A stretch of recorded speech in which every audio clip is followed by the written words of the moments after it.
So, welcome everybody, and to the people online, we're starting a retreat this evening or tomorrow morning, however you put it, a week-long retreat on Tara.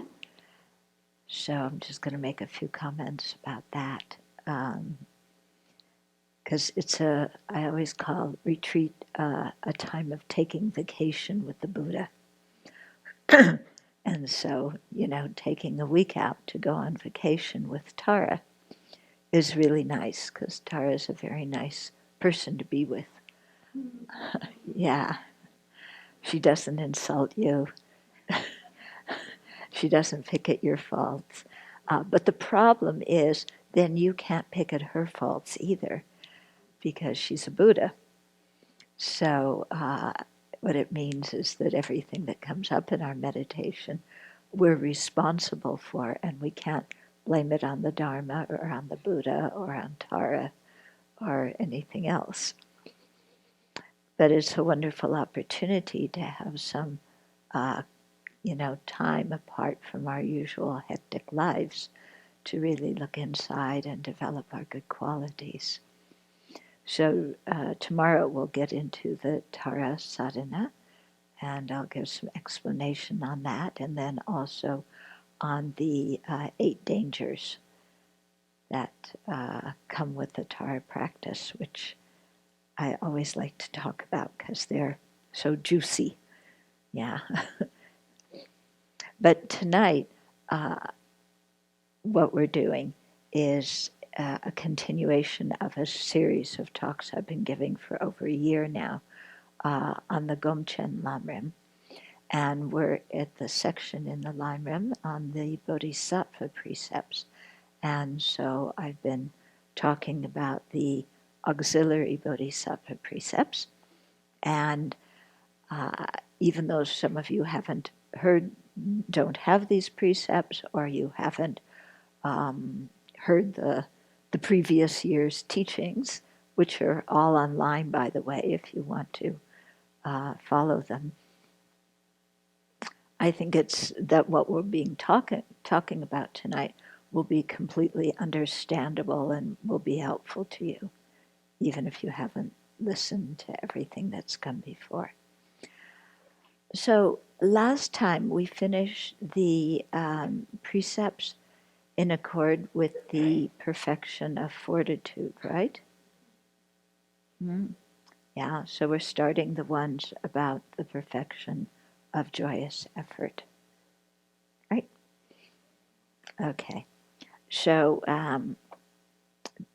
these are the, in the auxiliary Bodhisattva precepts, they're divided according to the 6 perfections, and the precepts are to abandon certain activities that prevent us from generating these 6 perfections: generosity, ethical conduct, fortitude, joyous effort, meditative stability, and wisdom. And so we're on the 4th one, the joyous effort. So there's 3 precepts here. So it starts with number 22 of the auxiliary precepts. So these are things to abandon. Gathering a circle of friends or disciples because of your desire for respect or profit. Okay, so joyous effort is taking delight in creating virtue. But if we do what looks like virtue, such as gathering a circle of friends or disciples, but our motivation is crooked, meaning that we want to gather people because we want respect or profit, then it's really interfering with our Dharma practice. So this precept is specifically against the tendency to become proud or arrogant because of having students or because of knowing the Dharma, such that people will become impressed with you and like you and follow you around, and you have a whole circle of groupies. Okay? So, I mean, that's a really blatant illustration, somebody who just wants a circle of groupies, little puppies following them around saying, you're a Buddha, you're a Buddha, And you see examples of this, yeah.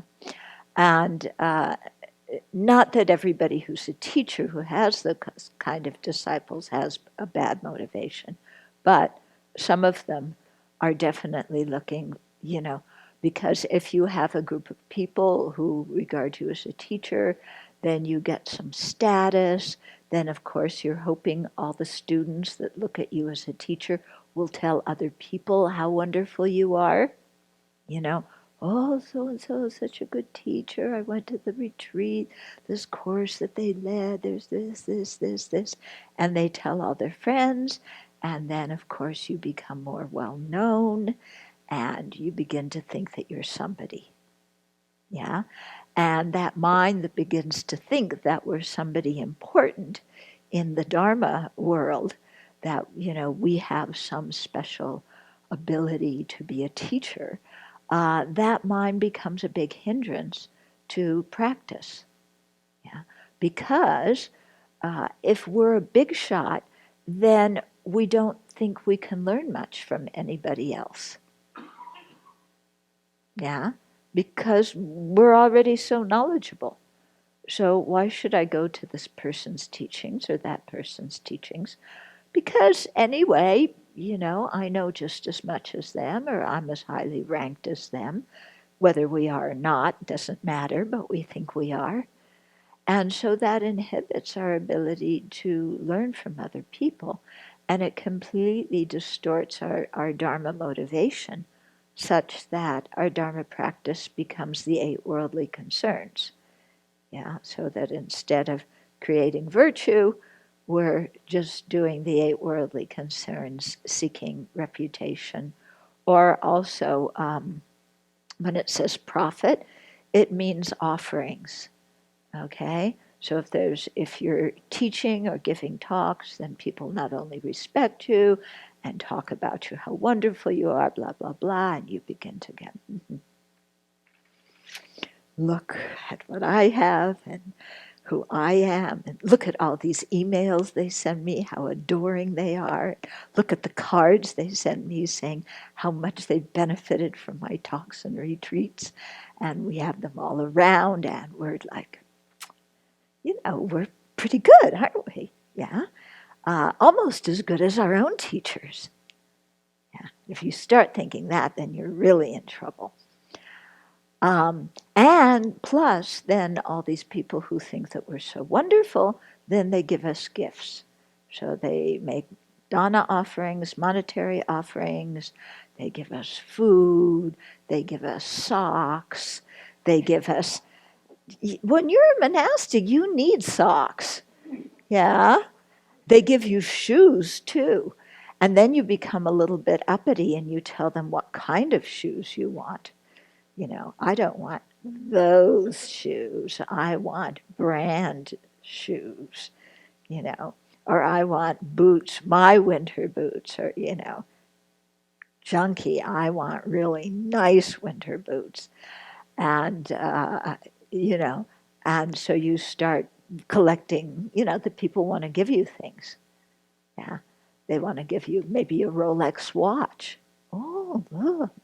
This is why at the Abbey we don't wear watches, okay? Because in the Tibetan community, many people wear watches as jewelry, and it impresses people if you have a very nice gold, especially Rolex watch, That is a status symbol in the Tibetan community. And certain kind of shoes, I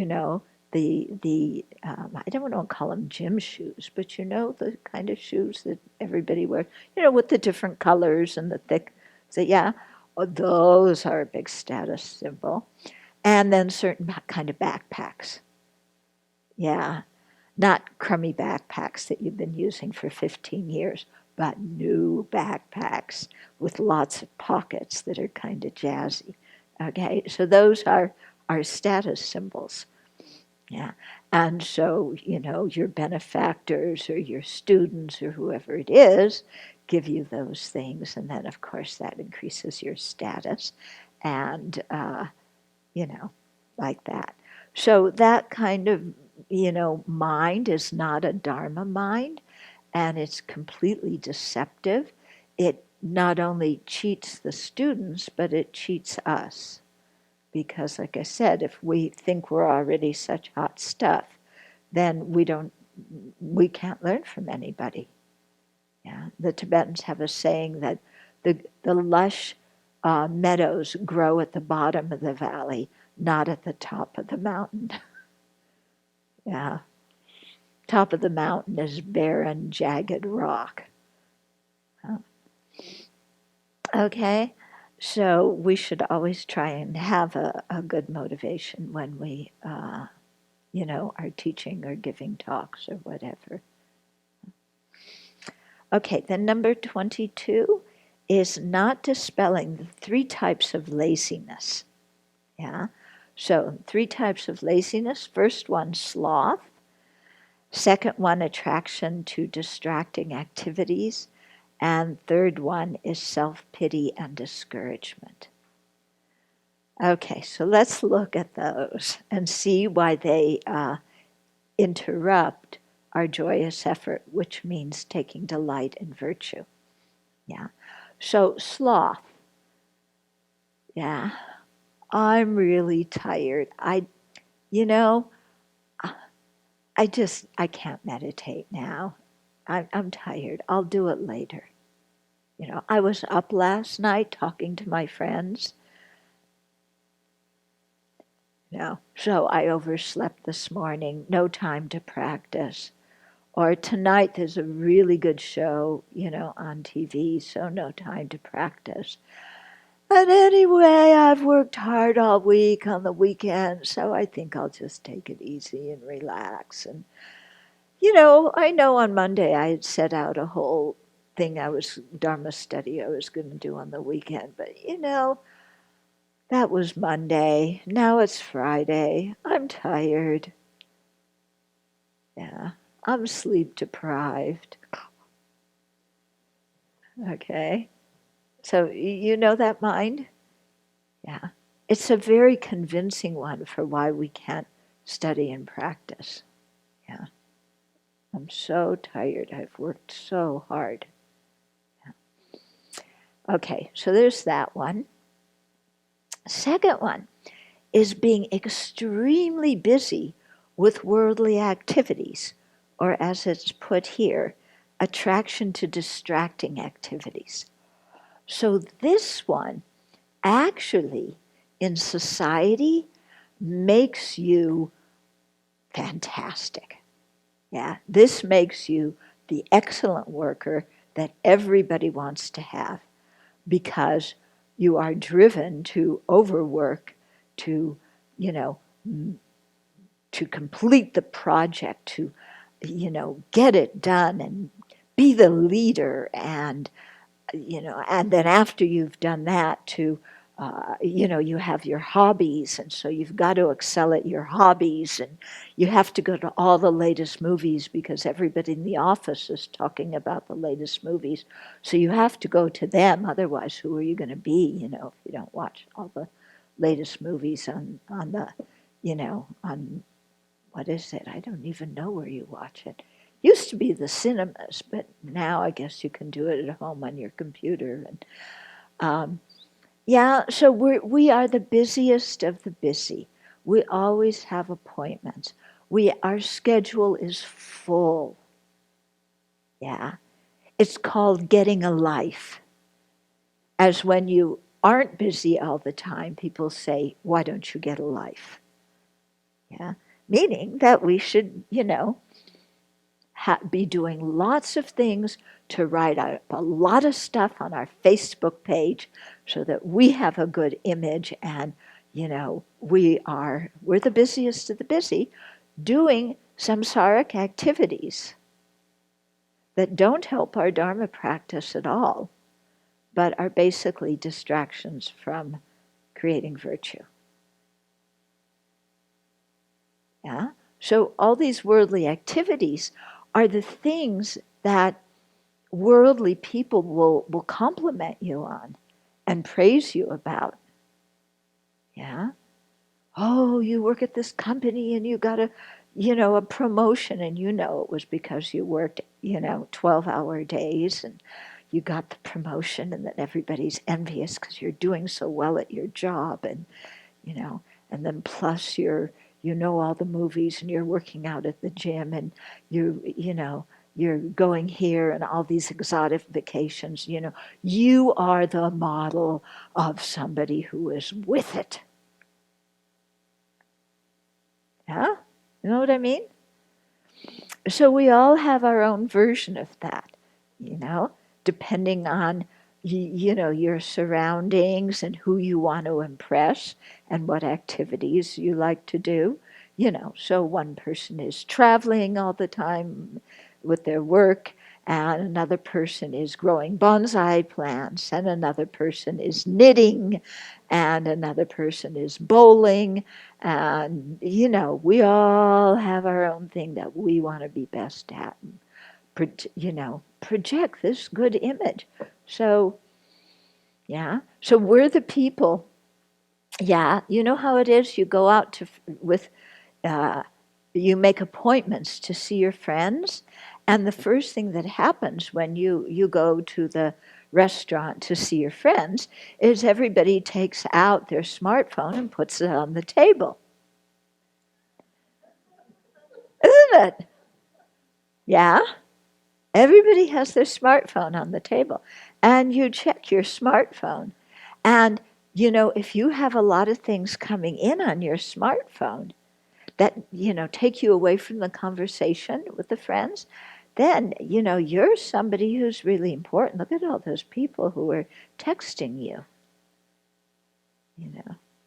Half of them are, wanting to sell you something. But never mind, you take the call, you take the text anyway. Yeah. And then meanwhile, you're with your friends, then you're doing this to make appointments to be with other friends. And then when you're with your other friends, then you also take out your smartphone and put it on the table and look at it a lot and text other people to make appointments to be with them. Crazy, isn't it? Yeah. And then we feel like, wow, I'm so popular. I'm doing something. I have all these appointments. I'm so busy. That's the whole thing. Why aren't you practicing Dharma? Why can't you go to retreat? Why can't you go to teachings? Yeah. Why can't you read a book? Why can't you have a daily meditation practice? Because I'm so busy. And that's the saying I'm busy means don't ask me any more questions. Yeah. Don't ask me what I'm busy doing. Yeah. Because then I might have to tell you that I'm actually just lying around doing nothing or folding the laundry or whatever. Yeah. But I'm busy is the ultimate reason or excuse why you can't do Dharma. Isn't it? You're all kind of looking at me. Yeah. How about Singaporean friends on the other end of the line there? Too busy?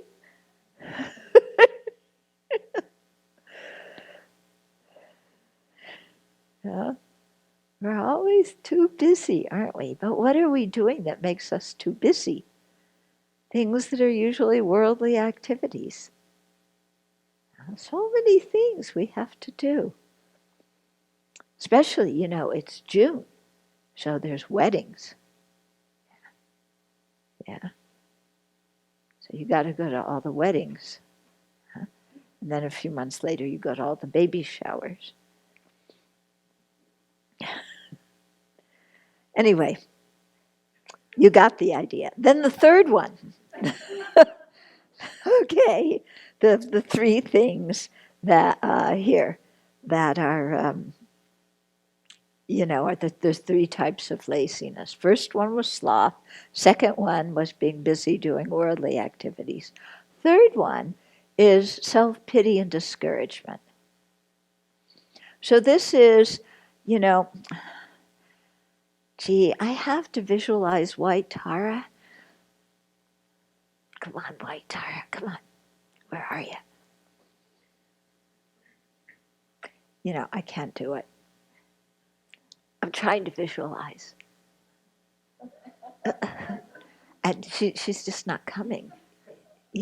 Maybe she went on vacation with somebody else, not with me.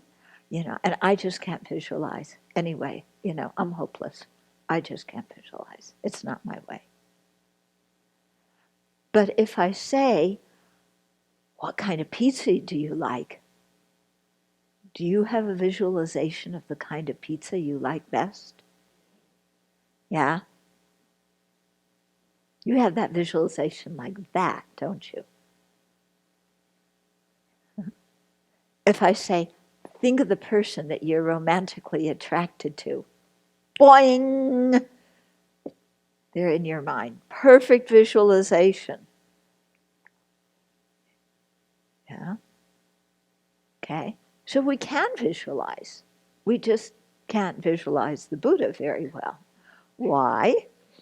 Because of habit.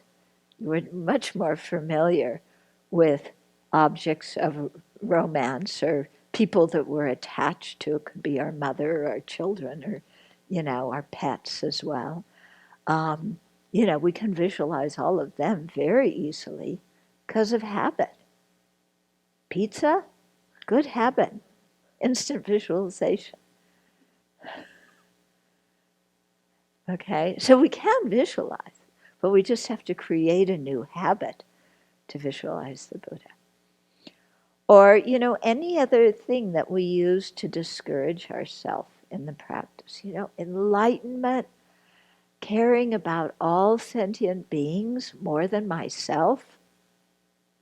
Forget it. I can't do that. Anyway, I don't want to care about other sentient beings more than myself. Because if I do, then I'll suffer. I don't want to suffer. So let them go to some other person who's a Buddha. Yeah, I can't become a Buddha. Buddhas have to give their body for the benefit of sentient beings. I don't want to give my body to anybody. Yeah, so the goal's too high, the path is too difficult, and anyway, I'm incapable. Okay? So the whole thing of putting ourselves down. Yeah.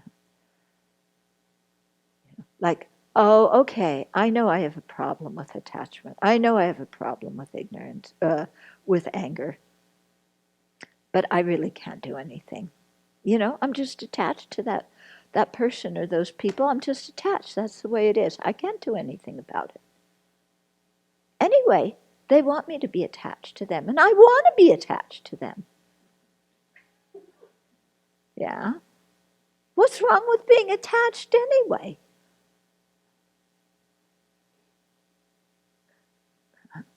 Why do Buddhists say attachment's a hindrance? I think attachment's great. It makes me feel good. Except when I don't get along with that person. But never mind that.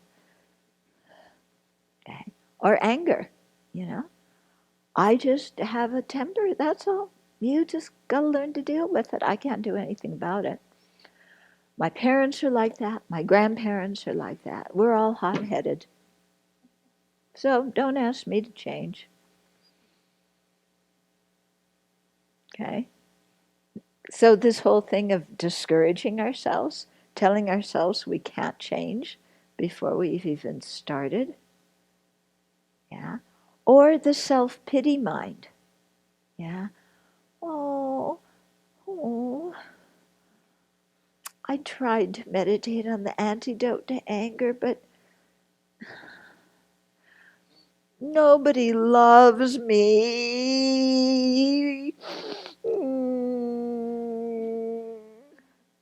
They don't love me, so I'm angry at them and I feel left out. all the people I'm attached to, they don't reciprocate it. Everybody else has so many friends, but I don't. They all pick on me. Ever since I was in kindergarten, even before that, I was the kid that got bullied. I was the kid who wasn't in the popular group. And it's still now. The Dharma Center, nobody loves me either.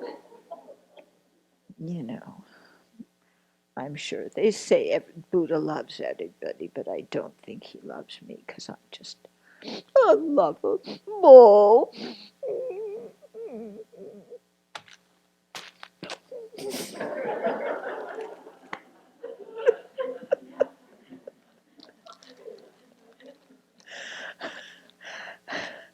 Okay, so, yeah, so the mind of self-pity and discouragement is, that is not humility, okay? We confuse humility with discouragement and self-pity. Yeah. Actually, self-pity and discouragement are a form of arrogance. Yeah. Because I'm special. I'm the worst one. I'm the most incapable one. Okay? It's actually a form of arrogance. Okay? So with all of these, you can see how all these three kinds of laziness, okay? We can develop identities that are attached to them. The first one of, well, actually the one from the previous precept, I'm this great teacher who gives wonderful talks, who has all these people who love them and say I'm wonderful. Or I'm the person who, I just sleep a lot. That's it. Yeah. I'm the person who's the busiest of the busy because I have so many important worldly things to do that make me successful. Or I'm the person who's totally incapable. I can't visualize white Tara. I can't visualize purple Tara. I can only visualize pizza. Tara sitting on an open lotus flower, difficult. Tara sitting on a pizza, possible. Okay. So,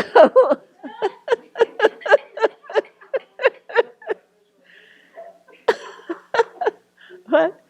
Sorry you said that. Why? Were you visualizing that? Yeah. On an open lotus flower, on top of which is a pizza with mushroom and extra cheese. Yeah. On top of that sits Tara, radiant.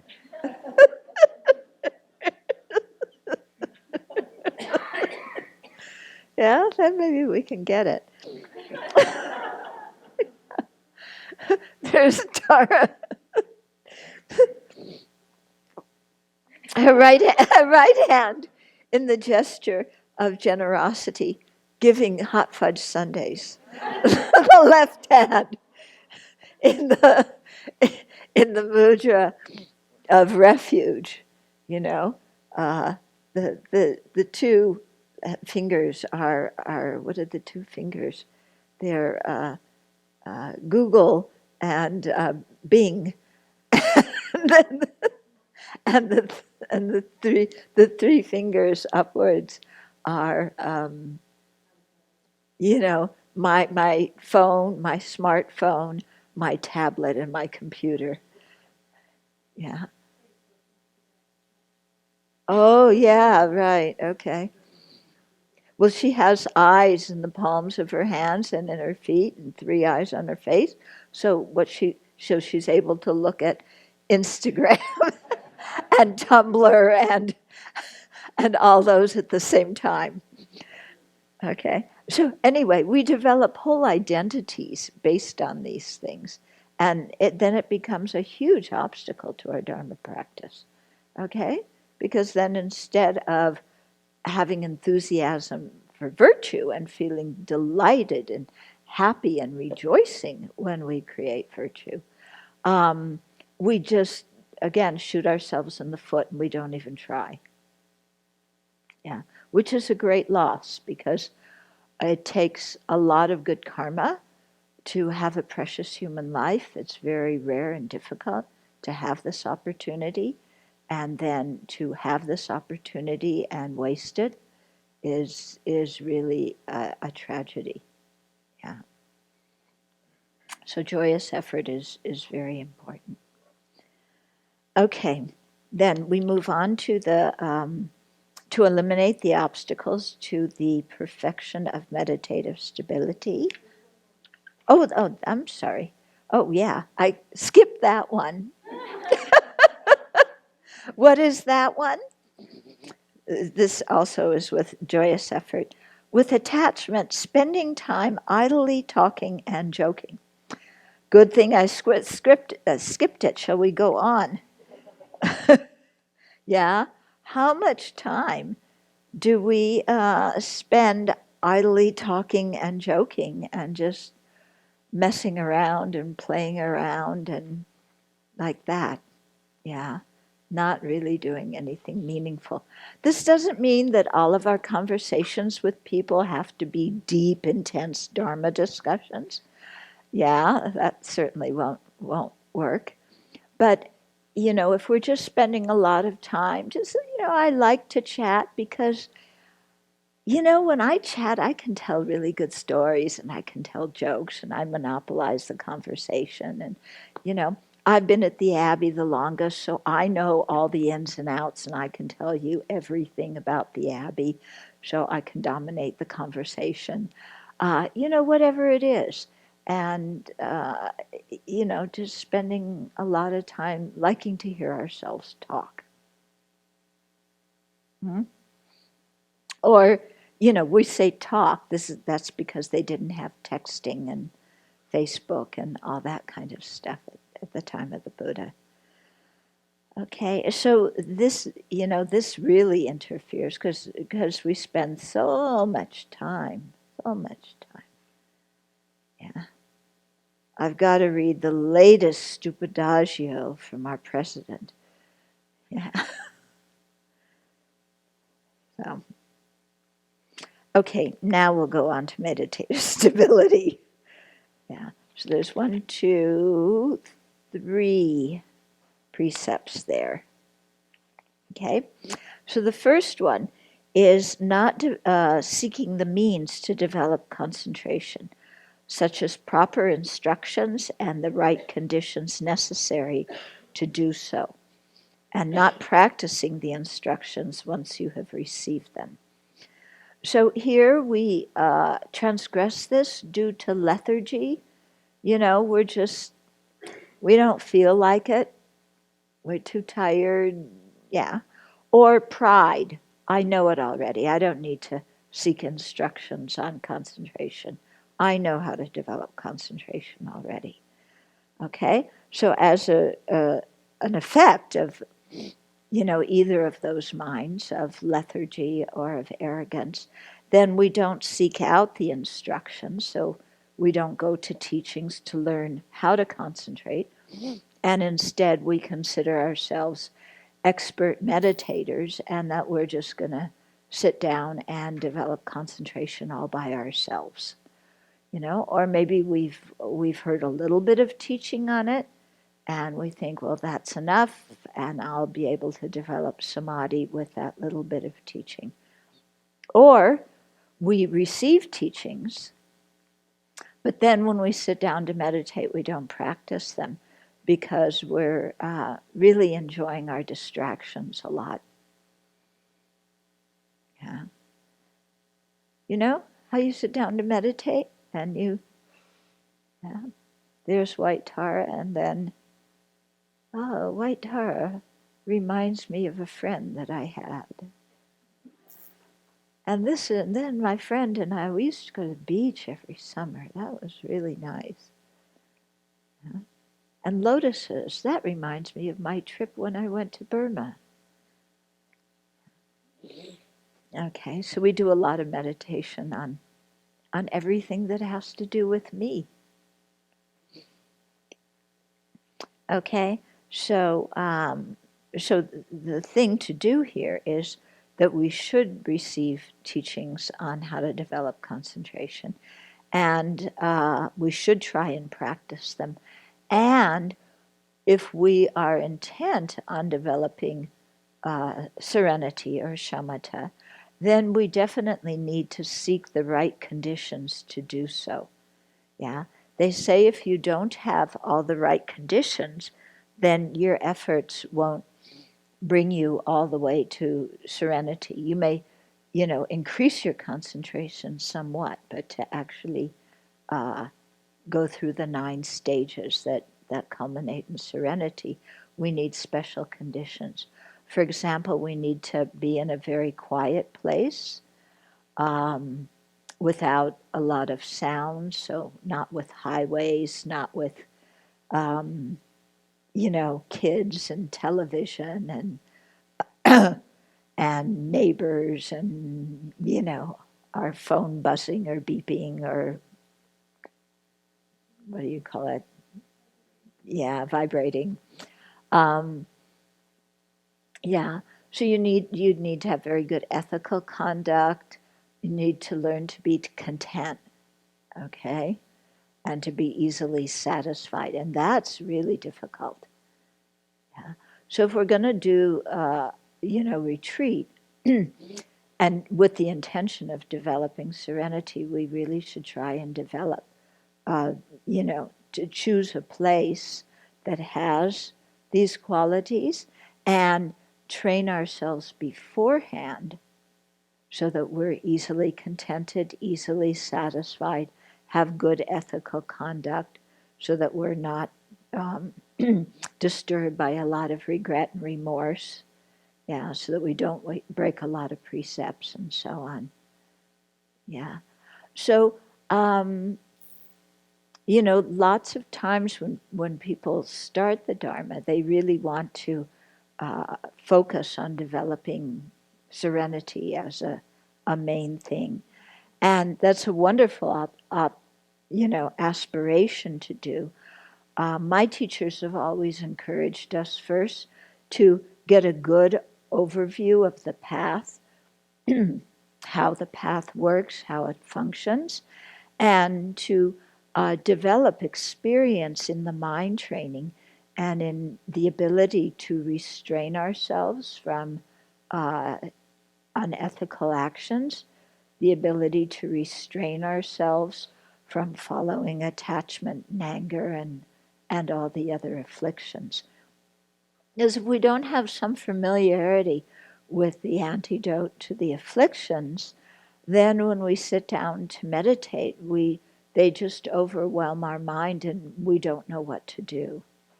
Whereas if we've practiced the thought training teachings and the Lamrim teachings, then when we're trying to meditate to develop concentration, if attachment and clinging comes up, we know, okay, I have to meditate on impermanence and the disadvantages of cyclic existence.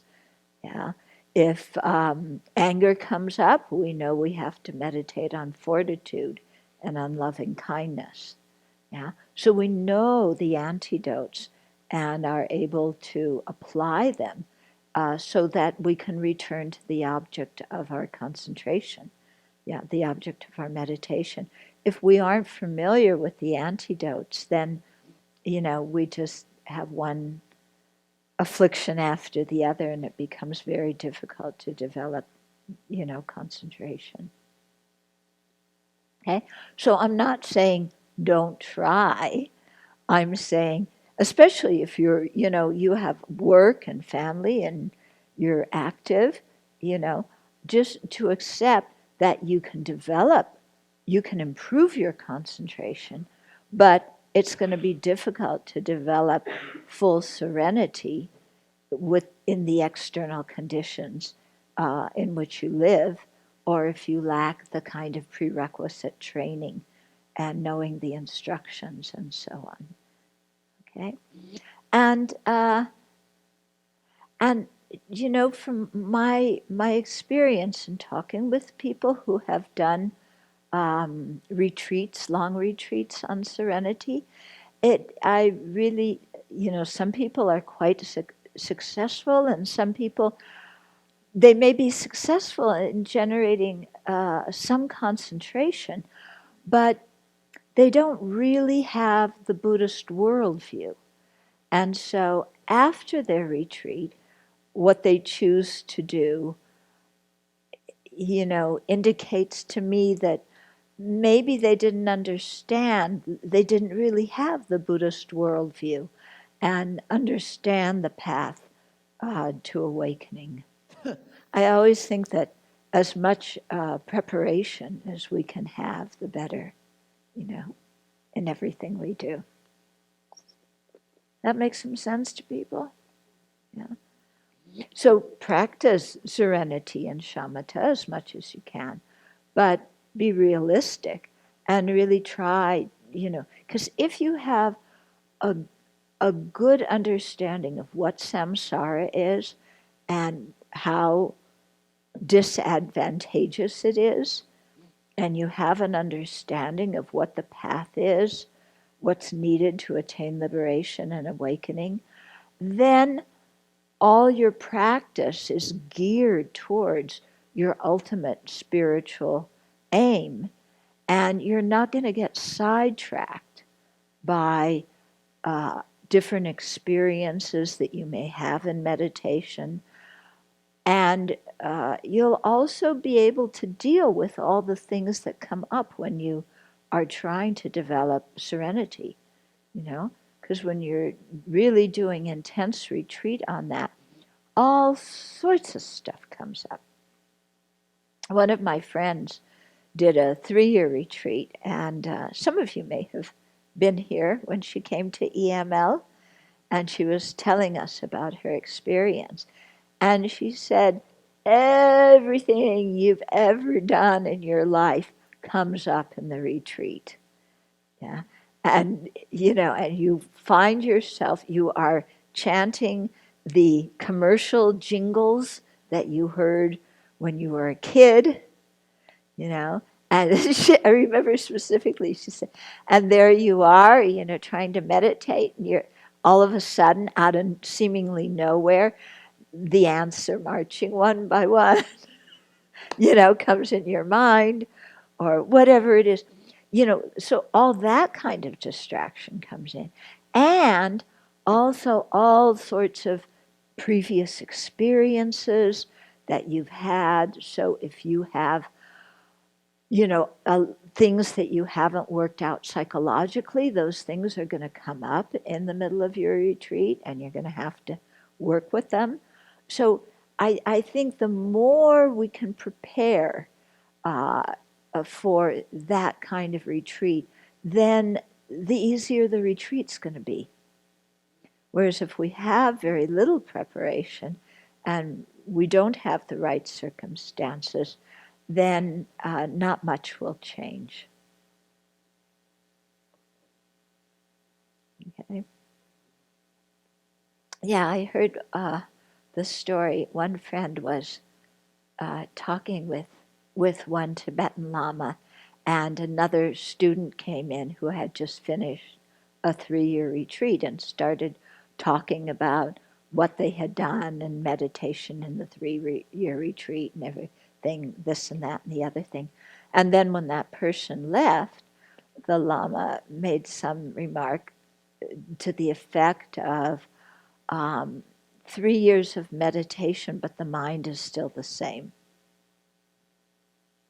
Yeah, which is sad. Okay, so yeah, the more preparation we have, the better. So this is a way to encourage you in your daily practice, because how do you get that preparation? through having a consistent daily practice. Yeah. And being very patient, because it takes a long time to work on our mind. Or it takes a long time not to overcome bad habits. That's the way I should put it. Old habits, we're not going to get rid of them by Tuesday. Yeah, maybe Wednesday. Yeah. 50 years plus Wednesday. Okay. Or 50 lifetimes plus Wednesday. Okay. So it's always better to have really a long-term vision in our practice instead of one that is looking for quick, jazzy results. So that, like I said, that's not meant to discourage you. It's meant to encourage you in terms of making proper preparation. Yeah. It's kind of like, if you're going to go to the DMV and take a driver's test, you better practice driving beforehand. Yeah? Don't go in thinking, oh, I've watched other people drive. I know how to drive. Because that's not going to work at the DMV. Yeah, as you knock into the other cars around, and then they ask you to parallel park. Oh. Okay. Okay, then 25. Not abandoning the 5 hindrances to meditative stabilization. Sensual desire, malice, lethargy and sleep, restlessness and regret, and doubt. Okay, so there are different sets of 5 hindrances. There's another set when you're talking about Maitreya's teachings on how to develop shamatha. These 5 are the ones that are found in the suttas, the sutras that are common in the Pali and Sanskrit traditions. Okay, so sensual desire, and I'll talk a little bit about these because we're starting a meditation retreat, so we're going to encounter these. Yeah, sensual desire. We are beings in the desire realm. We love to see beautiful things and hear beautiful sounds and smell nice things and taste good food and have nice, pleasant physical sensations. Okay? So we have a lot of sensual desire. And you're meditating, lunch comes up. Yeah? And you're wondering, what is for lunch? Yeah. Your boyfriend or girlfriend come up. Yeah. Your new sports equipment comes up. Your children and your parents come up. Yeah. We filled with desire. Yeah. We want things. Yeah. We want, you're thinking of the boat that you want to buy or the Caribbean cruise that you want to go on, or the rock climbing you want to do, or, whatever your thing is, okay? We're filled with desire for new, exciting experiences and sensual sensations, okay? So this comes up in meditation, doesn't it? Yeah, it's right there. Yeah, you're no exception. When this stuff comes up, don't think everybody else in the room has samadhi and you're the only one thinking about sex and food and money and rock and roll. Everybody's doing it. Okay. Maybe not at the exact same moments as you are, but at some time or another in the retreat, this is going on, okay? So we're all dealing with the same stuff. So, what do we do when sensual desire comes up in our mind? What's the antidote?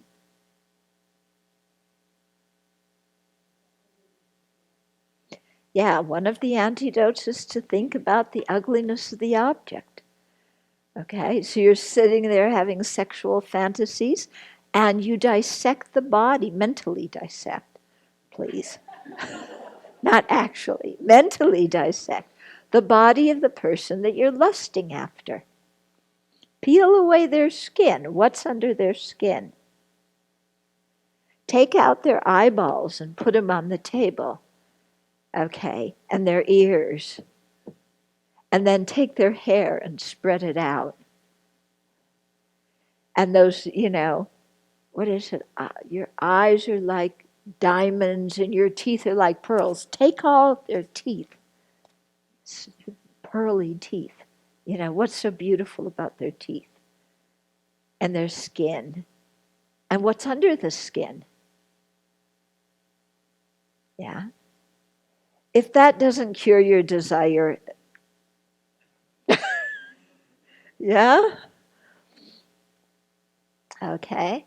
So we look at the ugliness of the object, or we look at the disadvantages of attachment to that object. Yeah. Where is the attachment going to take me? I'm dreaming about a new improved paycheck. Yeah, with more money coming in and what I'm going to do with it.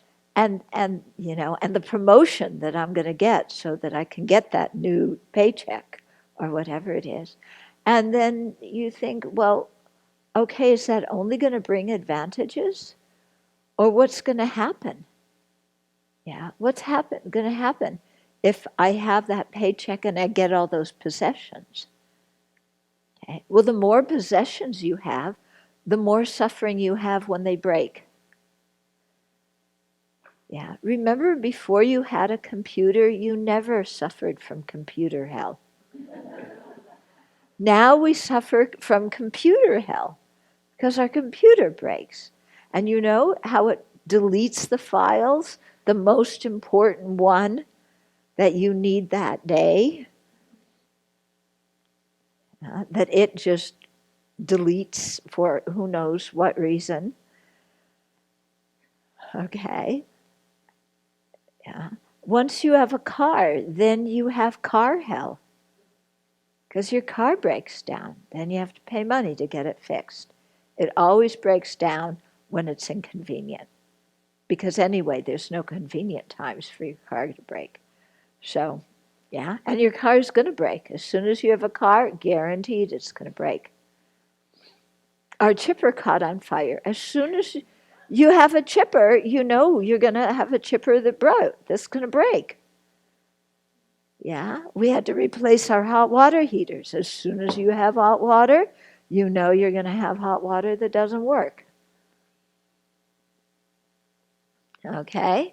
So the more you have, the more problems you're going to have. And then you also have the privilege of working more hours and becoming more exhausted to make more money to buy all those things. Yeah. And then you really have problems because you get the latest thing. Yeah, you get the latest smartphone, and then they release a new one in another year, and your phone is obsolete. And all your friends have the new phone, and you have the old phone.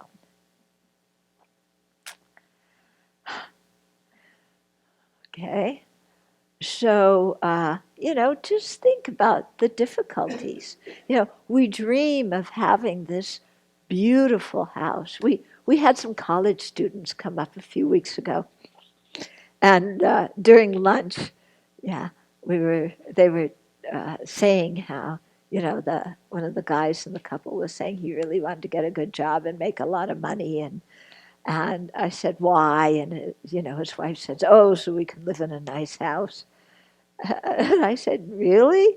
You want to live in a nice house? I mean, because there's all sorts of problems you have when you live in a nice house. Because like I said, the more things you have, the more things are going to break. And then, of course, if you have a really nice house in a really nice neighborhood, you need a burglar alarm. Okay? What's going to happen when you have a burglar alarm? It's going to go off at times when you don't want it to go off. Like when I stay in your house and I get up early and open the front door, not realizing that you have a burglar alarm. And then suddenly, rawr, rawr. Okay. Or when uh, your kids open a window in the middle of the night and it sets off the burglar alarm. Or when the burglar alarm just feels like going off anyway. Yeah, they have their own personalities. And okay, so, you just think a little bit about this stuff and it really helps to lessen the desire. When we're wanting status, when we're wanting praise and a good reputation, when we're wanting people to approve of us, what I find works very well is to ask myself, what good is that going to do me? Okay? I get new social status. How is that going to advance the things that are really meaningful for me in my life? Yeah. Okay, I get praise and I get fame and I get more social status. Okay, so that means that I get a better obituary when I die. Yeah. How is that better obituary going to benefit me?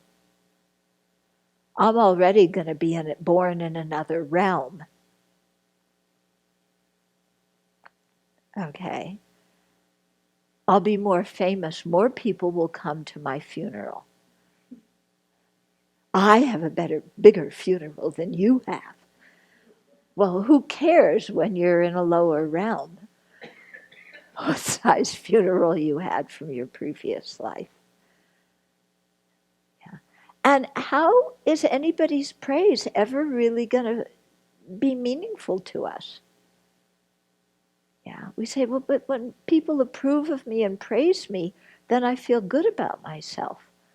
But then that's a setup, because then when they criticize us and disapprove of what we're doing, then we feel awful about ourselves. Yeah, what good is somebody's praise going to do us? I mean, you think you want to be famous, and then it's a hassle. I mean, look at the people who are famous now. And they get written about. I mean, their whole private lives are public. Yeah. And every little thing about their lives is printed in the media and dissected in the media. I wouldn't want to have that kind of fame. Yeah. They say if you're a bodhisattva that being famous can be good, because then more people might come to your teachings and you can influence people. But I think you really have to be a highly developed bodhisattva to endure a lot of fame. Really. I mean, I look at His Holiness. He can't just go outside where he lives and walk down the street.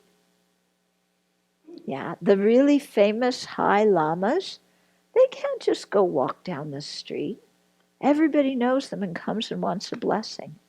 And also they're trapped by this whole social code of status of high lamas, and so who must go visit who? Yeah.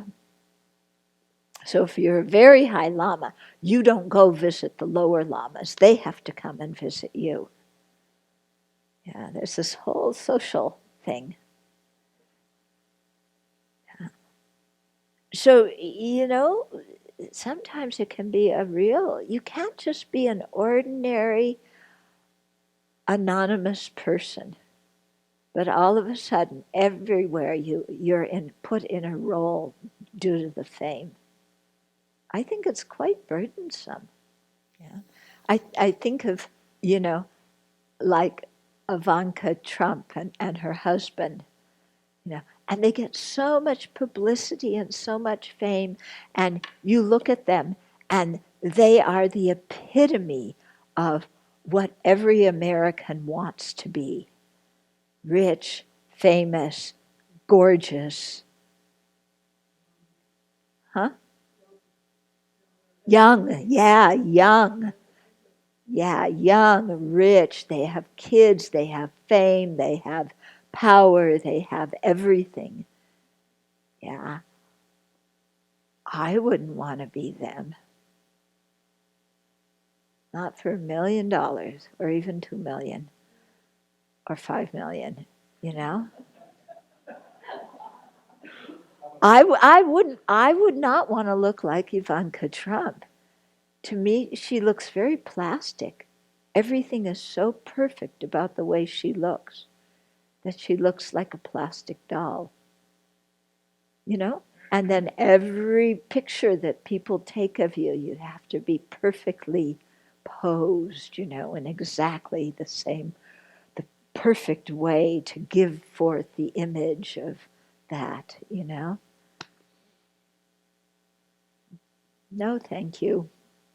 I mean, you get trapped by all of that. It's a complete prison, total prison. Yeah. So, yeah. So when you want to be famous, then really think about what famous people have to go through. Because also, if you're famous, I mean, everybody's going to criticize you. Yeah. As soon as you have power and fame, yeah, what do you have? Criticism. So, you know, sometimes, I mean, if you really want to practice the Dharma, being an ordinary person, innocuous person, makes it much easier. Much easier. Yeah. Okay, sensual desire, malice. So, sensual desire, um, think about the disadvantages of the thing, think about the ugly aspect. Yeah. Think, think about, if I got this, what good would it really do me? Yeah, then we usually realize it wouldn't do me any good.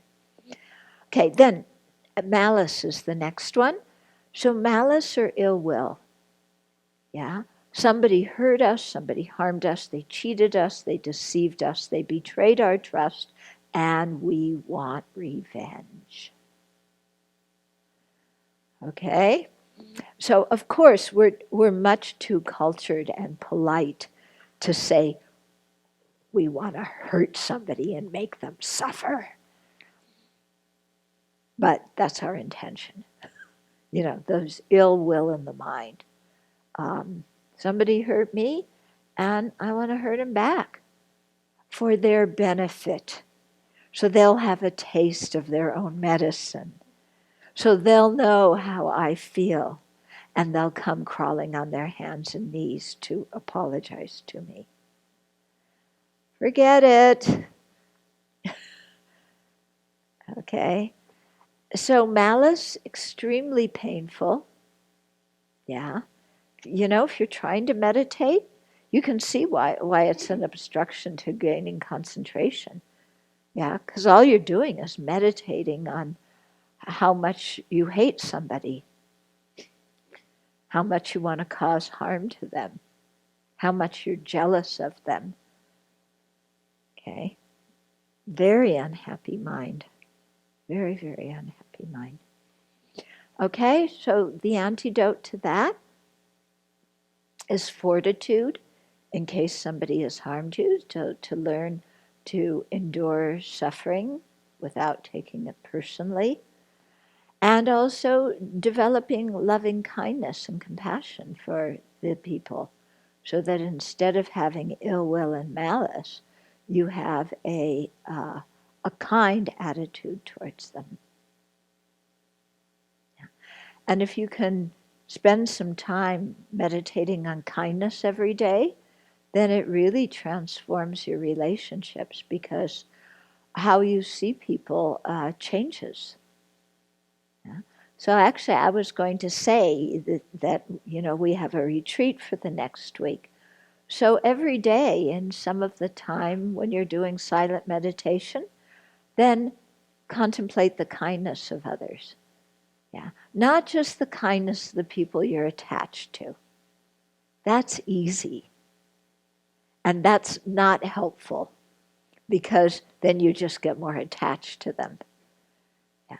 But think of the kindness of the people who have helped you that you're not attached to. Maybe different mentors or people who are good role models or examples for you, people who tutored you.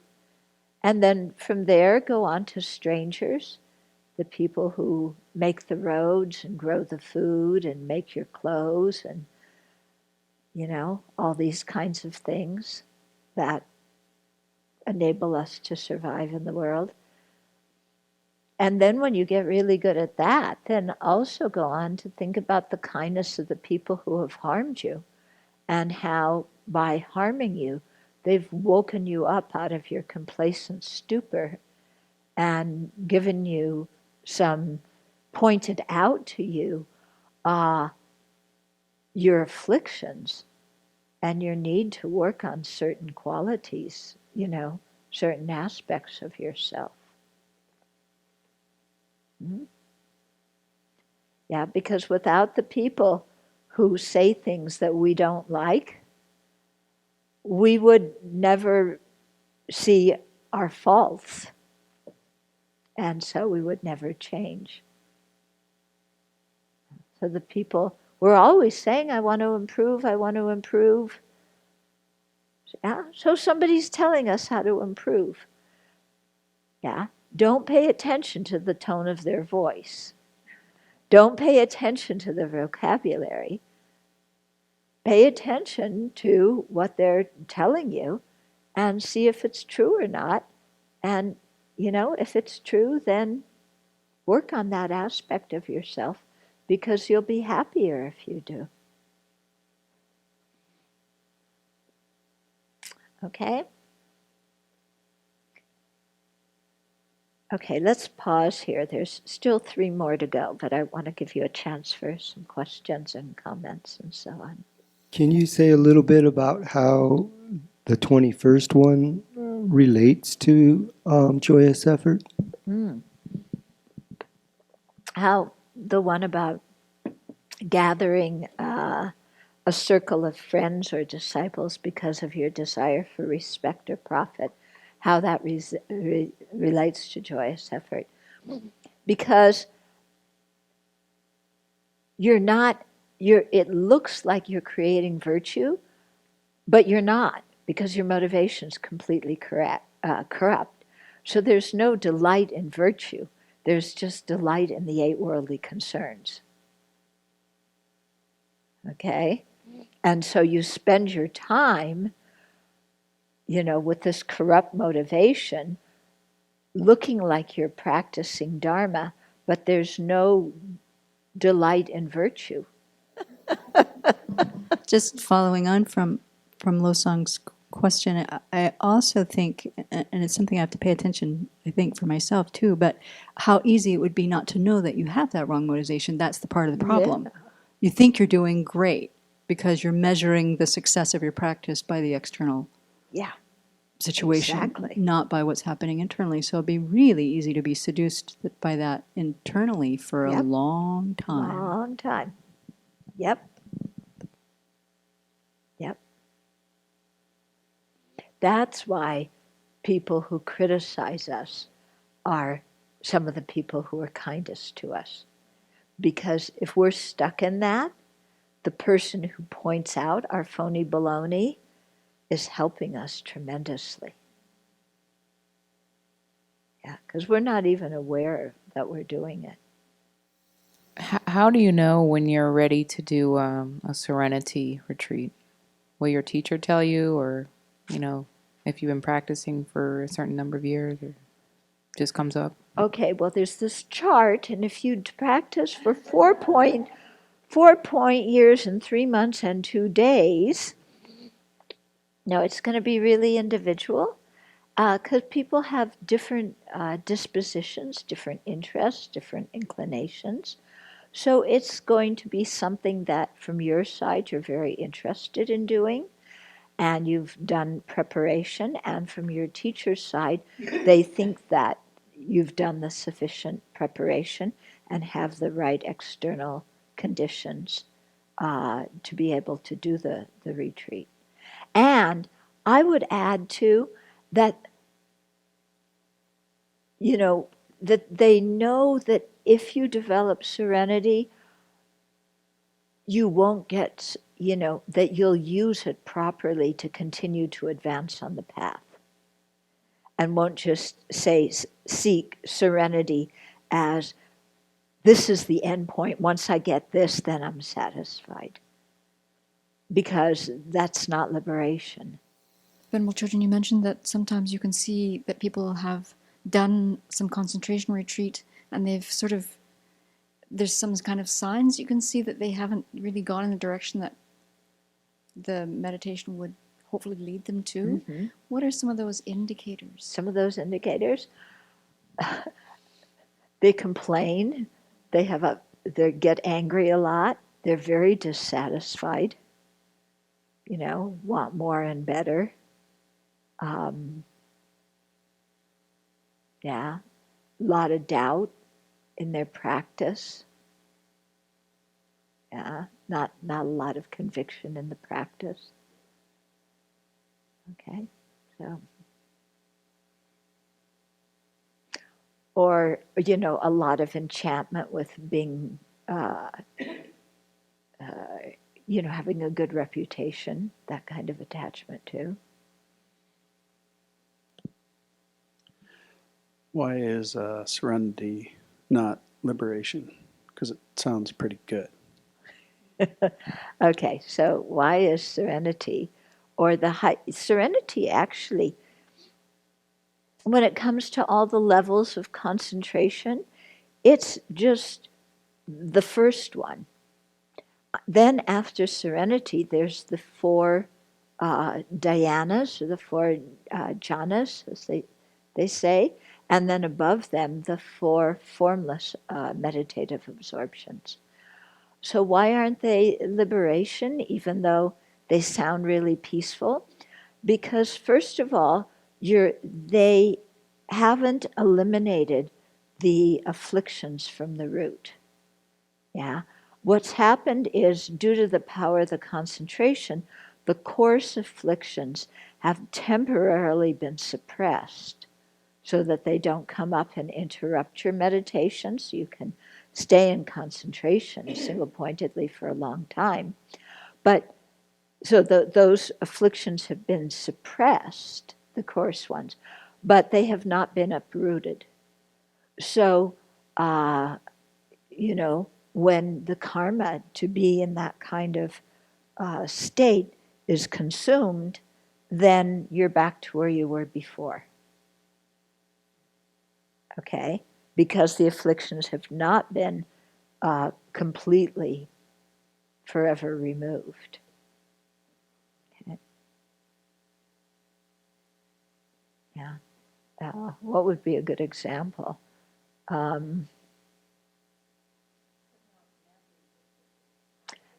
Yeah, that's a good example. Yeah, you have knapweed, so you just pick off the flower at the top, or you just step on it and crush it, or you pull it, but you don't get the root. So it's going to come back again, okay, when the right circumstances are there. Okay, so your wisdom, just because you have single-pointedness in concentration does not mean you have the wisdom that is necessary to completely cut off the afflictions and the other obscurations. Yeah. If you're a human being and you attain serenity or the levels higher to that, if you if you don't dedicate properly and you get stuck in just enjoying that bliss, then you get reborn in those realms in your next life, and you enjoy the bliss of the meditation. But after that, the karma for those rebirths runs out, then kerplunk, you're back in the desire realm, maybe even in the lower realms again. So they say that actually we've all been there and done that. You know, everything in samsara, we've all been and done before. So they say now when we have a precious human life, we should really focus on attaining liberation or awakening. Okay, so just a little bit for the retreatants, and also the people online can practice this too.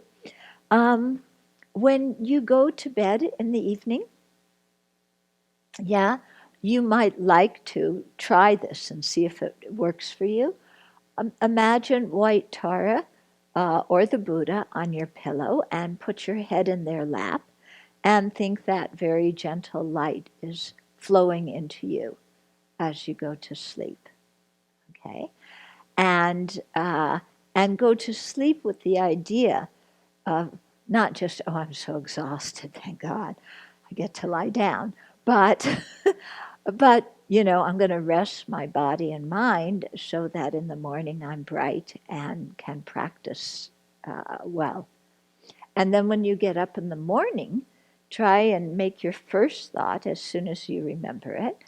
Today, as much as possible, I'm not going to harm anybody by what I do or say or even think about them. Today, as much as possible, I want to be of benefit to others in whatever big or small way I can be. And today, I will hold the bodhicitta, that altruistic intention for full awakening for the benefit of all beings. I'll hold that very dear and precious to my heart and try and increase that throughout the day. So if you start the day with that kind of motivation, then it really affects how you are during the whole day. And then, you know, periodically through the day, come back to your motivation. Yeah. Okay? Good. Then next week, we will start with lethargy and sleep and progress to agitation and regret, and then go on to doubt. Okay? So these are all things that afflict us in our meditation.